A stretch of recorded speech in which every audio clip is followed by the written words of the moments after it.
Everyone, welcome back to my channel. This is Khushi here. आज इस video में मैं शेयर करने वाली हूँ most of the requested video ever on my YouTube channel, जो कि है ब्लिंकिट प्रोसेस के रिलेटेड। अभी काफ़ी कुछ यहाँ पे कमेंट्स चल रहे थे, चर्चे चल रहे थे कि कैसे हो सकता है, कितना तक ये जॉब अच्छा है, कितना तक जॉब सिक्योरिटी है, जॉब के जो रोल्स एंड रिस्पॉन्सिबिलिटीज़ क्या होती है। बहुत सारे लोग ना वीडियोस देखते हैं तो अक्सर कमेंट्स पूछते हैं, बट मैंने जितना तक देखा है अपने चैनल पे तो सारे लोग ब्लिंकिट प्रोसेस का बारे में ही पूछते रहते हैं, because they want to apply for this job.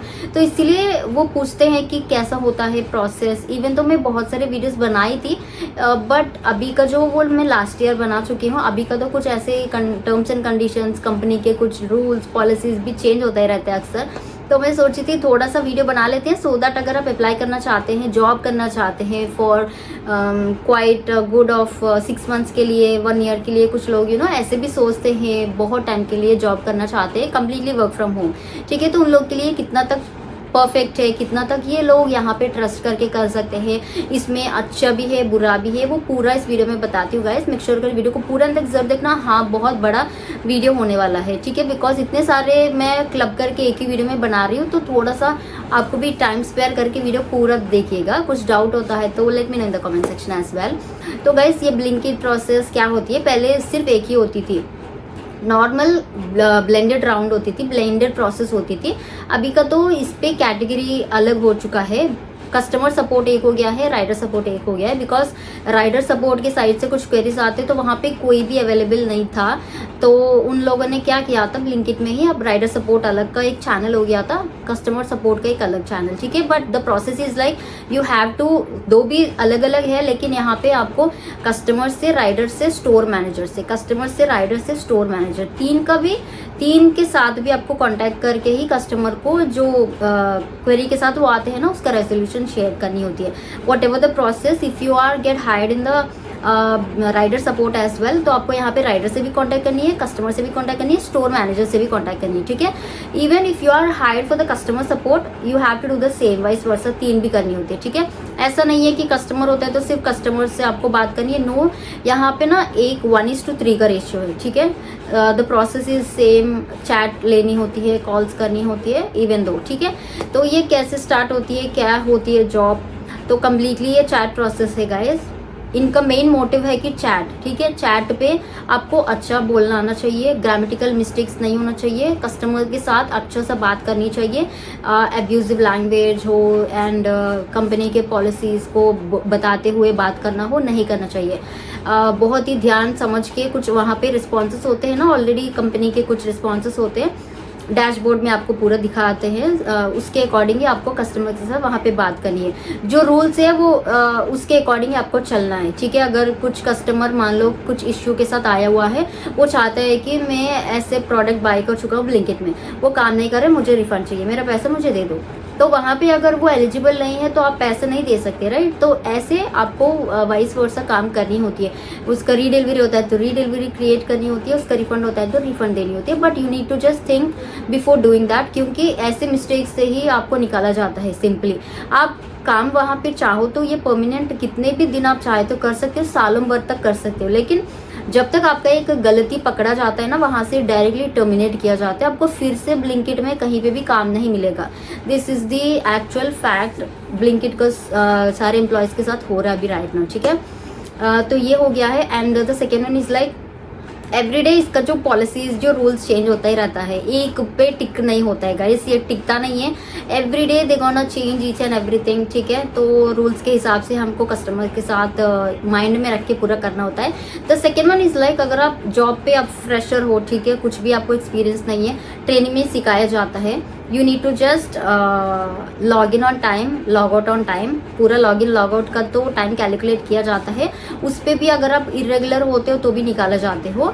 And the next one is like chat, important is like a Blinkit के लिए चैट इंपॉर्टेंट है। ठीक है, कॉलिंग का तो secondary, first main motive is like a chat. Chat में पूरा आपको अच्छा सा कस्टमर के साथ बात करनी चाहिए, चैट आती है तो ओपनिंग देनी चाहिए, अपॉलॉजी देनी चाहिए, क्योंकि क्वेरी की वजह से आया, उनका प्रॉब्लम है तो ही आ रहा है, right.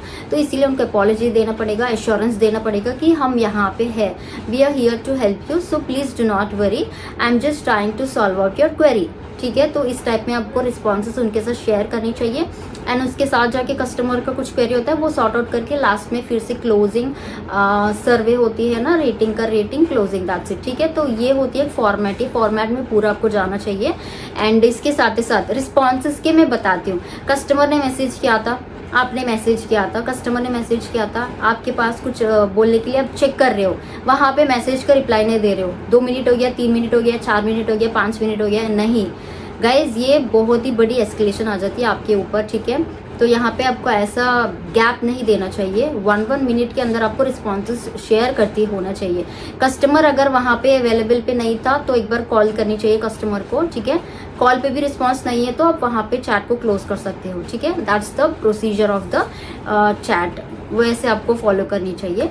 And the important is like, कई कबार हम कॉल करते हैं कस्टमर को, ठीक है, तो चैट पे हम ध्यान नहीं देते, तो उस टाइम पे वहाँ पे हम छोड़ देते हैं एम्प्टी, वो 5 मिनट हो जाती है, 6 मिनट हो जाती है, ठीक है। वहाँ पे उनको कुछ ना कुछ रिस्पॉन्स शेयर करनी चाहिए, we are connected on call, we are speaking on call, we are on call, I mean call with you, we are discussing this matter. तो ऐसे कुछ यू नो आपके साइड से रिस्पॉन्स शेयर करनी चाहिए, because chat का ही उनका important है, फर्स्ट का जो प्रेफरेंस है चैट, तो इसीलिए आप कुछ भी करते हो तो चैट पे रिस्पॉन्सेस तो शेयर करिए। जितना टाइम कस्टमर चैट पे रहता है ना, उतना टाइम आपको मैसेजेस भेजते ही रहना पड़ेगा, दैट्स मैंडेटरी। वहाँ पे आपने रुका दिए तो वहाँ से आपका जॉब खत्म हो जाता है।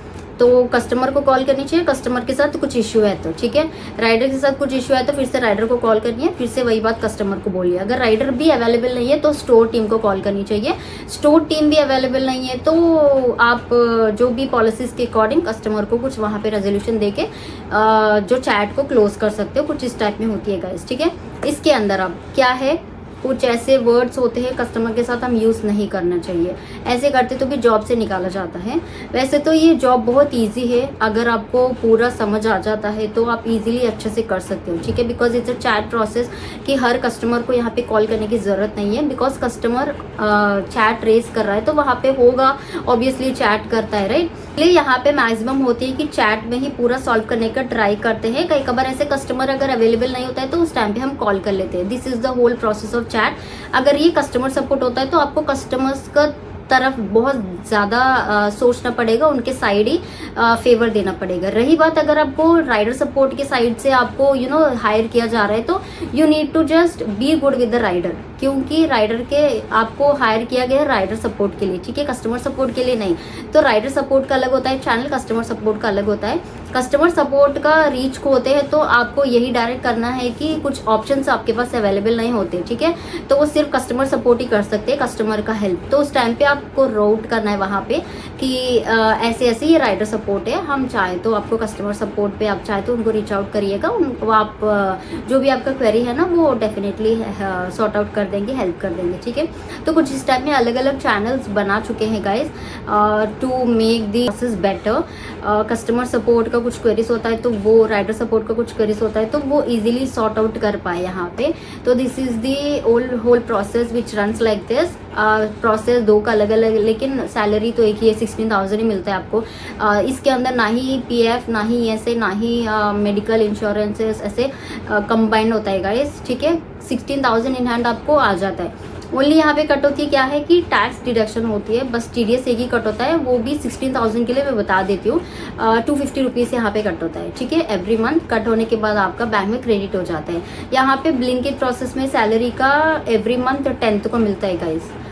या जितना मुझे पता है ब्लिंकिट प्रोसेस में सारे लोगों को ना 10th को ही यहाँ पे क्रेडिट किया जाता है। It might be rider support, it might be customer support, और सैलरी तो आपको 10 तारीख को ही आता है। You need to wait for every month 10th, ठीक। तो guys coming to the selection process and all, मेरे काफ़ी सारे वीडियो से आप चाहे तो चेकआउट कर सकते हैं। एक बार इसके अंदर ने रिजेक्शन हो गया था तो आपको यहाँ पे 3 महीने वेट करना पड़ेगा ब्लिंकिट प्रोसेस में, क्योंकि इनके पास कुछ डेटा ऐसा अवेलेबल होता है। तो आपने इस कंपनी के साथ ब्लिंकिट में यहाँ पे काम कर चुके हो, ठीक है। फॉर एग्जाम्पल एग्जाम्पल जैसे काम मतलब स्टार्टिंग में ट्रेनिंग प्रोसेस में कर चुके हैं, वहाँ पे आपको अच्छा नहीं लगा, आपने छोड़ दिया, फिर से दूसरे कंपनी में गए, वहाँ पे भी सेम ब्लिंकिट प्रोसेस का ही, लेकिन आपका आईडी पे वहाँ पे क्रिएशन हो जाता है ना at the time of your training process, आपका आईडी क्रिएशन सब कुछ हो जाता है, तो वहाँ पे ऑलरेडी एग्जिस्टिंग दिखाते हैं, तो वो पूरा मिटने के लिए आपको 3 महीने वेट करना पड़ेगा। तो इसीलिए इंटरव्यू देने से पहले भी सोच समझ लीजिएगा, क्योंकि एक बार ब्लिंकिट इंटरव्यू देते हो तो 3 महीने तक वो भी नहीं ले रहे हैं। ऐसे ही अगर आप जॉब बीच में अब्सकॉन्ड कर देते हो, ट्रेनिंग में छोड़ देते हो या ट्रेनिंग पैसा लेके छोड़ देते हो, तो भी आपको 3 महीने तक वेट करना पड़ेगा। 3 महीने के बाद चाहे तो फिर से फ्रेश अप्लाई कर सकते हो, वहाँ पे कोई डेटा शो नहीं करेगा, बट 3 महीने तक तो कॉन्स्टेंटली आपका नेम वहाँ पे होगा, उनका डैशबोर्ड में, उनका वहाँ पे हिस्ट्री पे सब कुछ होता है। तो आपने बहुत सारे प्रूफ सबमिट करते हैं ना at the time of the interview, उसके बाद सिलेक्शन प्रोसेस में, तो वो पूरा उनके पास होता है, तो ऑलरेडी एग्जिस्टिंग दिखाता है, तो आपके नेम पे ना फिर से आईडी क्रिएट नहीं होती, इसीलिए 3 महीने के बाद होता है, तो वो उतना प्रॉब्लम नहीं होता है। ठीक है, so that's it for today's video. मैंने कुछ अगर भूल किया है तो मैं नेक्स्ट वीडियो में कवर करने की ट्राई करती हूँ। ठीक है, तो कुछ आपको डाउट से कुछ पूछना चाहते हो, कुछ जानना चाहते हो, तो कमेंट करके ज़रूर पूछना मुझे। I am happy to help you. This part 2 का वीडियो बनाती हूँ। That's it for today in this video. मैं मिलती हूँ दूसरे एक अच्छे वीडियो के साथ, तब तक के लिए अपना ख्याल रखना guys. Stay blessed and bye bye.